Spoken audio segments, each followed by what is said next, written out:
I am often asked how to blog in Squarespace.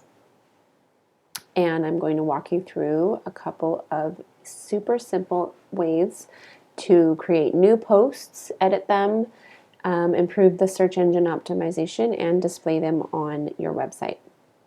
This is the back end of my own website, and here I'm going to walk you through how to add a new post. For demonstration purposes, I'm using my own post or my own website. Here you're going to enter a title. You want this blog post title to be something that is something that your customers and users often tend to search for, because you want that to show up in your search engine optimization or search engine results in Google and or Pinterest, right? Okay, and then you're going to come down in here, and this is the body. This is a pop-up that typically pops up in the window of your browser. This little arrow in the corner over here will expand it so that it takes up your whole screen and you have a little bit more room to work with. I like to do that because then it's a little better representation of what the post will look like on the full page. So this is the body of your blog post. You're going to want to kind of repeat the same terms that are in the title.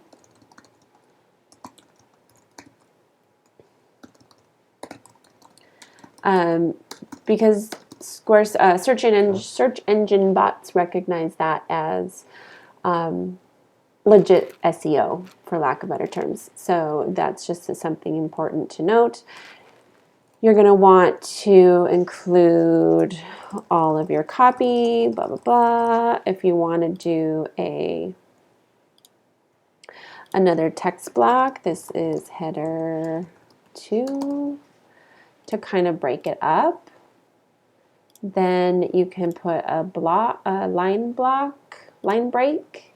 You can add images.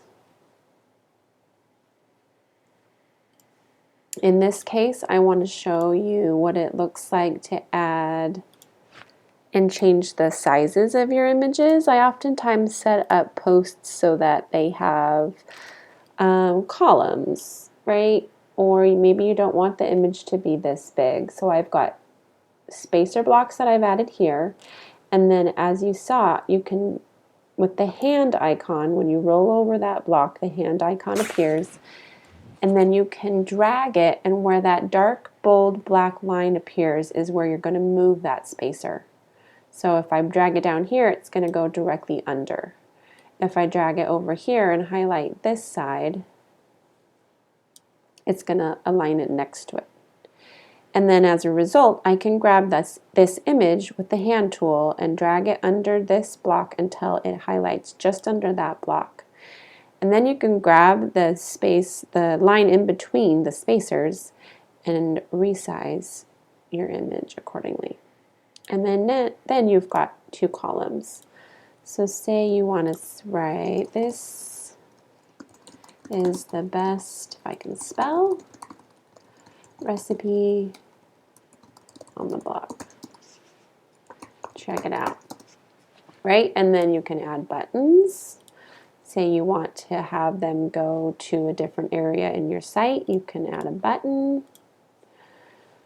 You can add videos, you can embed code. There's lots of different options.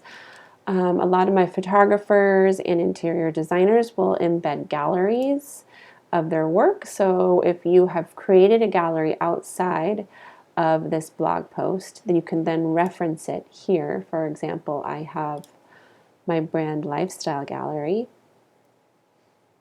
and I can have those populate there.